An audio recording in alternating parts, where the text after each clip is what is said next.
Welcome guys आपका असली Akhada podcast के एक और नए एपिसोड में। और भाई आज इस बात की तो गारंटी मैं आपको शुरुआत के 4-5 सेकंड में ही कर सकता हूँ कि इस एपिसोड के एंड तक जो बातें आप सुनने वाले हो भाई सच में अंदर ना आपके गुदगुदी से मच जाएगी कि जो चीज़ें आपको अब से लेकर सर्वाइवर सीरीज वॉर गेम्स के मैच तक इवन उसके बाद भी डब्ल्यूडब्ल्यू के अंदर दिखेंगे। आज जो हमारा मेजर फोकस है इस एपिसोड में वो सर्वाइवर सीरीज के वॉर गेम्स वाले मैच में ही। आपको पता है कि जब से रेसलमेनिया खत्म हुई है हमारे दिमाग में ये वाला एंगल तब से ही डला हुआ है कि जब सर्वाइवर सीरीज आएगा, जब वॉर गेम्स की बारी आएगी तो फिर कैसे ब्लड लाइन के अंदर थिंग्स इंटरेस्टिंग हो सकती हैं। और अब बैड ब्लड में रॉक के आने के बाद से भाई जो मामला है वो और भी ज़्यादा गर्मा गया। तो हर एक चीज मतलब इस आई थिंक 15-20 मिनट का क्रिस्प एपिसोड होगा, लेकिन आपको जो सारी पॉसिबिलिटी है वो पता चलेंगी और क्या डब्ल्यूडब्ल्यूई इससे आगे लेके जाने वाली है रेसलमेनिया तक, जिसमें एक मेजर इन्वॉल्वमेंट है द रॉक की। आयुष, जैसे मैं बोल ही रहा हूँ कि रेसलमेनिया जब से ख़त्म हुई और उसके बाद से जब हमने देखा कि सोलो सिकोवा अपनी एक बैड साइड बिल्ड कर रहे हैं, कहीं ना कहीं वहीं से हमको पता चल गया था कि अब जब भी रोमन रेंस आएंगे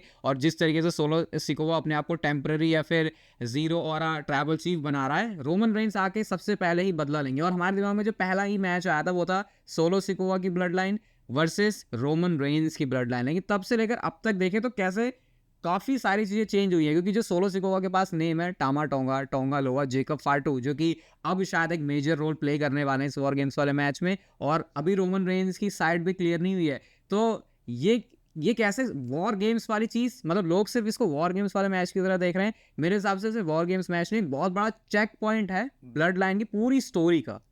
बिल्कुल। और मैं भाई इतना एक्साइटेड हूँ इस पॉडकास्ट के लिए बिकॉज हमने लास्ट वीडियो में भी और सर लास्ट एपिसोड में भी बात करी थी कि कैसे इतना कुछ है बोलने के लिए कि हम एक पॉइंट पे टिके रहें तो ठीक है, बिकॉज हम बात तो भाई 2 घंटे कर सकते हैं यहाँ पे बैठ के कि एग्जैक्टली डब्ल्यूडब्ल्यू कैसे उस पॉइंट तक पहुँचेगी। बट इस करंट वेरिएशंस में घुसने से पहले मैं आप लोगों को इतना ज़रूर बोलना चाहता हूँ भाई कि इतने सारे बैक टू बैक एपिसोड आ रहे हैं तो स्पॉटिफाई पे फॉलो ज़रूर कर लो। रोड टू 5000 रेटिंग शुरू हो चुकी है, 4.1K पे हम हैं, तो जाके फटाफट से रेट करना, बिकॉज जितने जल्दी आप रेटिंग बढ़ाओगे उतनी स्पीड से भाई पॉडकास्ट आएंगे, हमारा फायदा होगा। लेकिन ये वॉर गेम्स का मैच बहुत इंटरेस्टिंग होने वाला है रोहित, बिकॉज इम्प्लीकेशंस बहुत हाई होंगी। यानी कि वॉर गेम्स में जाते हुए जो स्टोरी होगी और वॉर गेम से निकल के जो स्टोरी बनेगी, और इसी वजह से शायद हम जो नीचे पोल भी देने वाले हैं वो इसी मैच के अलग अलग वेरिएशंस होंगे। तो आप लोग पोल करके बता सकते हैं कि कौन सा वेरिएशन आपको सबसे बेस्ट है जो आप देखना चाहेंगे। और वही सबसे इंपॉर्टेंट, जैसा कि बोला कि पहला थॉट था सोलो की ब्लड लाइन वर्सेज रोमन की ब्लड लाइन। अब हम सर्वाइवर सीरीज से कुछ ही टाइम दूर है, ज़्यादा दूर नहीं है पेपर व्यू, लेकिन रोमन की वो ब्लड लाइन अब फाइनली फॉर्म होनी स्टार्ट हुई है। अब हम देखें तो जिमी ऊसो वापस आ चुके हैं। लेकिन क्या अब ये जिस तरीके से मंडे नाइट रॉ पे चीज़ें चल रही हैं, 2 घंटे का भी हो गया है शो, तो किस तरीके से इतना टाइम है डब्ल्यूडब्ल्यू के पास कि रोमन की ब्लड लाइन को फटाफट से रिफॉर्म करा जाए, स्मैकडाउन पे आ जाए वो और फिर ये मैच बिल्ड करा जाए बस। मेरे ख्याल से अभी जो पहला थॉट, जो बिल्कुल बेसिक चीज़ किसी के दिमाग में आई वॉर गेम्स के मैच को लेके, अभी रुको हम यहाँ पे रॉक के ऊपर भी आएंगे, तो पहले रॉक के बारे में आराम से करेंगे डिस्कस। पहले उस शुरुआती पॉइंट से देखते हैं, तो वो है सोलो सिकोवा और उनके साथ टामा टोंगा, टोंगा लोवा, जेकब फाटू। हमने देखा है कि वॉर गेम्स वाले मैच कभी 4 बंदों का भी होता है, कभी 5 बंदों का भी होता है। इसमें भी आपको इस एपिसोड के अंत तक सारी पॉसिबिलिटी पता चलेंगी। तो एक तो ये सोलो सिकोवा की ब्लड लाइन हो गई, और दूसरी OG blood line, good blood line, जो भी उसे बोलो, Roman Reigns, Jimmy Uso, Jey Uso and Sammy Zayn. अब ये चीज़ हमने देख ली कि रोमन एंड जिमी ऊसो तो आ चुके हैं साथ में। अब ये चीज़ क्लियर है कि जिमी ऊसो ऐसा हो ही नहीं सकता कि ये बोले भाई मुझे अपने भाई को भी लाना है। रोमन रेंस तो ऑब्वियसली एक रीज़न है कि जे ऊसो क्यों आएंगे, लेकिन जिमी ऊसो सबसे पहले ये बात करेगा, भाई मैं मेन रोस्टर में, मेरा भाई कहाँ है, मेरा भाई मेरे साथ नहीं है, तो वो जे ऊसो को लेके आएगा ब्लड लाइन में। लेकिन अभी इंटरेस्टिंग पॉइंट इंटरकॉन्टिनेंटल चैंपियनशिप के लिए भी है। बट मेरे हिसाब से जब मेन जो स्टोरी है जो मैटर करती है इस समय ब्लड लाइन की, तो डब्ल्यूडब्ल्यू इंटरकॉन्टिनेंटल चैंपियनशिप की डायरेक्शन उस हिसाब से खेल सकती है। एंड सबसे बड़ी चीज़ जब सैमी ज़ेन आके ज्वाइन करेंगे रोमन रेंस की इस टीम को, क्योंकि ये भी एक ऐसा मूवमेंट है, मतलब थोड़ा हो सकता है लोगों को लगे भाई ब्लड लाइन की स्टोरी में ब्लड ही रियल ज़्यादा मैटर करता है, लेकिन मैं हमेशा से बोलता हूँ सैमी ज़ेन ने जो रोल प्ले किया है, मेरे ख्याल से जे ऊसो का ज्वाइन करना, जिमी ऊसो का ज्वाइन करना, शायद इन मूवमेंट से भी बड़ा मूवमेंट सैमी ज़ेन का आना होगा, जब फिर इस 8 पर्सन वॉर गेम्स मैच को डब्ल्यूडब्ल्यू सेटअप करेगी। ये काइंड ऑफ एक डोमिनो इफेक्ट की तरह काम करेगा, बिकॉज जिमी की वजह से जे आएगा तो फिर जे की वजह से सैमी आएगा, उस तरीके से इस पूरी ब्लड लाइन को रिफॉर्म करा जा सकता है। लेकिन एक दूसरा तरीका जिसको मैं देख रहा हूँ कि कैसे डब्ल्यूडब्ल्यू कर सकती है वो ये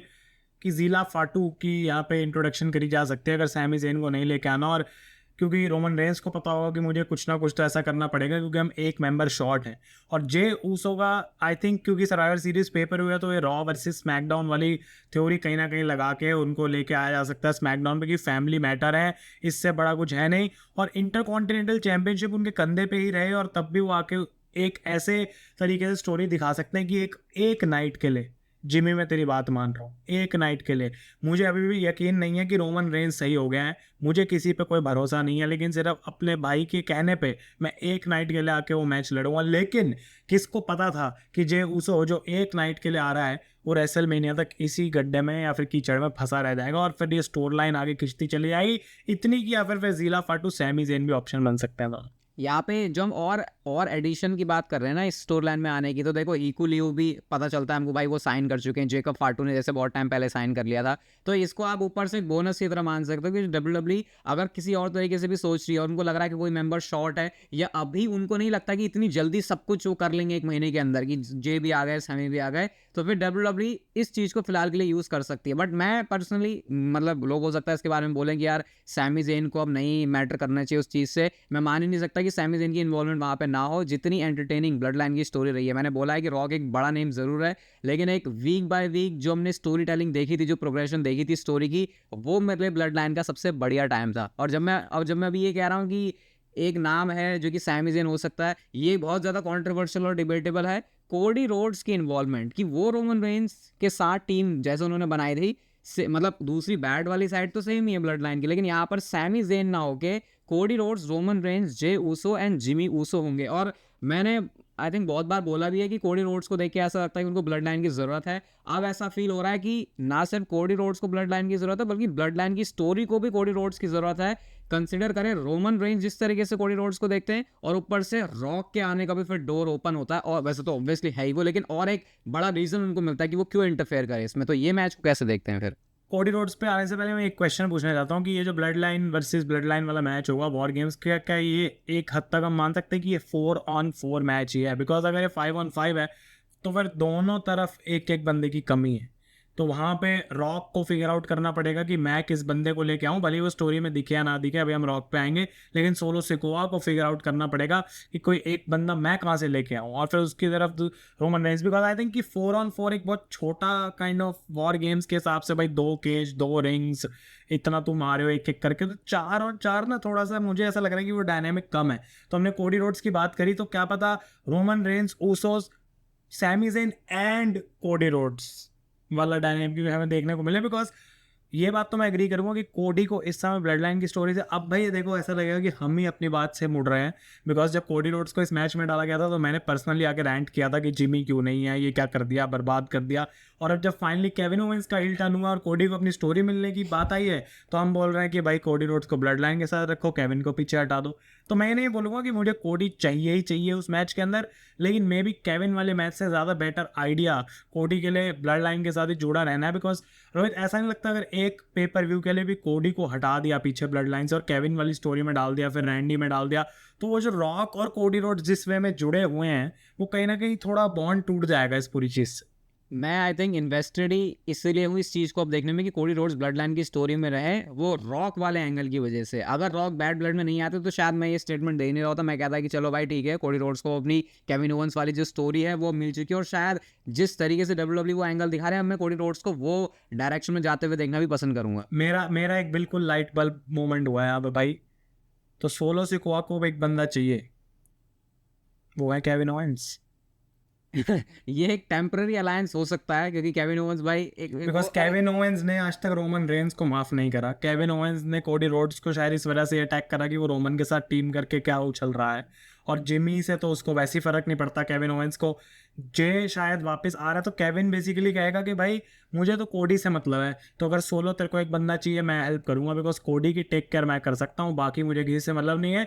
AEW से एक रेफरेंस लेता हूँ सिमिलर तरीके से ब्लड एंड गट्स में, जैसे हैंगमैन पेज और स्वर्व का दिखाया गया था कि दोनों मैच में एक दूसरे के लिए है, भले ही एक एक टीम को भी रिप्रेजेंट कर रहे हैं। और वैसे भी केविन ओवेंस एक बार सरप्राइजिंग फैशन में NXT में वॉर गेम्स में अपीयर हुए थे, और ऊपर से ब्लड लाइन और केविन ओवेंस की तो वैसे भी हिस्ट्री है, बट इस बार आई थिंक रोहित ने मेंशन भी करा है कहीं ना कहीं, मैं ट्विटर पर देख रहा था तो कहीं तो वीडियो में कि इस पूरी केविन ओवेंस वाली चीज़ के पीछे क्या पता भाई फाइनल बॉस का याद हो, कि कोडी रोड से चैंपियनशिप छीनने की जो बड़ी वो स्टोरी रचाई जा रही है कि ऐसा लगे ना कि रॉ के सारे स्ट्रिंग्स पुल कर रहा है। जब केविन ओवेंस ब्लड लाइन में जाएंगे तो ऑब्वियस हो जाएगा कि यहाँ पे भी रॉक ने ही केविन ओवेंस को ये प्लेटफॉर्म दिलवाया, बिकॉज कोई और इतने टाइम से केविन ओवेंस को प्लेटफॉर्म देने के लिए तैयार नहीं था। तो यहाँ पे देखो भाई इतनी सारी पॉसिबिलिटी आ रही है, मुझे पता है सारे लोग वेट कर रहे हैं कि रॉक का अब इस सिचुएशन में क्या रोल होने वाला है, तो अब उसी वाली सिचुएशन के ऊपर जंप करते हैं। और जैसा आयुष ने बोला कि 4 वर्सेस 4 वाला मैच, 2 रिंग है, इतने सारे पॉसिबिलिटी है, तो जितने ज़्यादा लोग भर दो उतना बढ़िया है। 5 वाले वॉर गेम्स मैच पर्सनली मैंने भी जितने अब तक हुए हैं NXT में भी और मेन रोस्टर के हिसाब से भी, तो वो ज़्यादा बढ़िया लगते हैं। तो अब जो एक सिनेरियो है और शायद ये हो सकता है सबसे ज़्यादा फैंस को एक्साइट करे वॉर गेम्स के मैच के लिए, और ये मैं बात कर रहा हूँ रॉक का इस वॉर गेम्स मैच का एक पार्टिसिपेंट बनने की, जो कि मैच कुछ इस तरीके से साउंड करेगा। Rock and Solo Sikoa and Jacob Fatu and Tama Tonga and Tanga Loa versus Roman Reigns, Jimmy Uso, Jey Uso, Sami Zayn and Cody Rhodes. अब यहाँ से ये एक वो मैच का सिनेरियो है जो कि ऑलमोस्ट सारे फैंस को सेटिस्फाई कर देगा। सैमी ज़ेन को देखना था, सैमी ज़ेन आ गए। कोडी रोड्स को स्टिल ब्लड लाइन की स्टोरी में रखना है क्योंकि ऑपोजिट साइड में रॉक है, तो वो भी सेंस बन जाएगा। रॉक रोमन रेंस के अगेंस्ट है तो वो चीज़ भी हो जाएगी। सोलो सिकोवा तो भाई जंग पे ही निकले रेसलमेनिया के बाद से ही रोमन रेंस के अगेंस्ट जाने के लिए, फाइनली उनको वॉर गेम्स में शायद एक उस चीज़ को सेटल करने का मौका मिल सकता है। और सबसे बड़ी बात, रॉक भाई आपको ट्रंक्स में चड्डी में दिखेंगे, जैसे लास्ट टाइम हमने उनको रेसलमेनिया में देखा था एक मैच में compete करते हुए, तो वो तो सर्वाइवर सीरीज की वाइब ही कुछ हाइप ही नेक्स्ट लेवल पे पहुंचा देगा।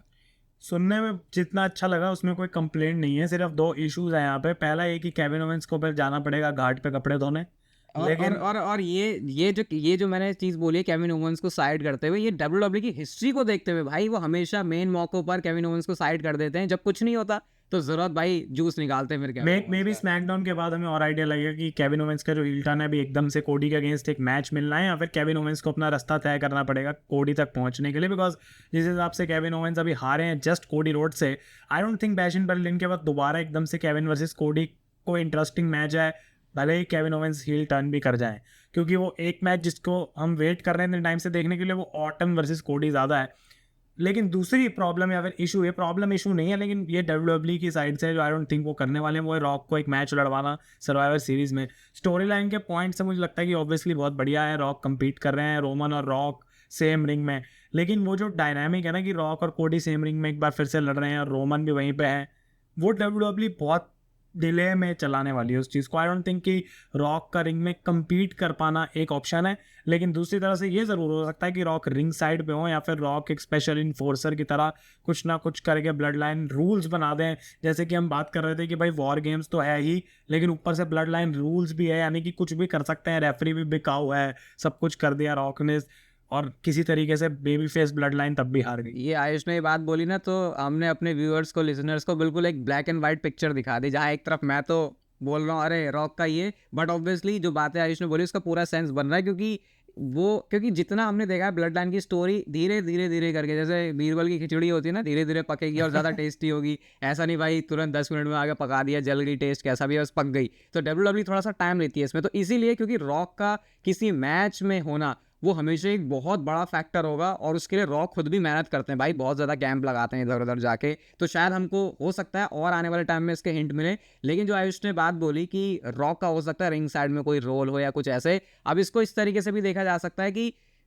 जो स्टोरी है उसमें रॉक अपने आप को ऐसा दिखा रहे हैं कि वो पूरा ब्लड लाइन मैच सेटअप कर रहे हैं। यानी पूरे जो होता है ना कि जैसे जैसे जैसे वाइज मैन तो नहीं बोलेंगे, वाइज मैन तो भाई थोड़ा दब के ही रहता है पर रोमन रेंस के सामने, ट्राइबल चीफ के सामने, लेकिन वो बंदा जो कि सारी चीज़ें ऑपरेट कर रहा है कि सोलो तेरा नेक्स्ट मूव ये है, टोंगा तेरा मूव ये है। क्योंकि रॉक को किसी से जाके परमिशन मांगने की कोई ज़रूरत नहीं है। और ये बात भी मैंने बोली है कि भाई अगर रॉक आके इन सारे पावर को अब्यूज़ करते हैं तो वो एक और नया स्टोरी लाइन का एंगल खोलता है ट्रिपल एच के साथ। तो रेसलमेनिया जाते जाते ये भी होने की पूरी पॉसिबिलिटी है, जो कि हमने अपने इससे पहले वाले एपिसोड में भी डिस्कस किया था कि कैसे अपनी पॉलिटिक्स, अपने पावर को, बोर्ड ऑफ डायरेक्टर का पार्ट जो वो है उसको वो यूज़ कर सकते हैं। तो यहाँ पे रॉक कुछ ऐसा ही करेंगे भाई कि वो मैच के तो पार्टिसिपेंट नहीं है, जो कि फिर हो सकता है लोगों को डिसअपॉइंट करे, लेकिन लोगों को खुश करने के लिए रॉक इस मैच का एक पार्ट बनेंगे, जहाँ पे वो सब कुछ चला रहे हैं और अपनी ही मर्जी से वो इंटरफेयर भी इस मैच में कर रहे हैं। जब उनको लगा भाई मुझे अपनी ब्लड लाइन को जिताना है, यहाँ पे रोमन रेंस और कोडी रोड्स जिस टीम में है, मैं उसको बिल्कुल भी जीतते हुए नहीं देख सकता,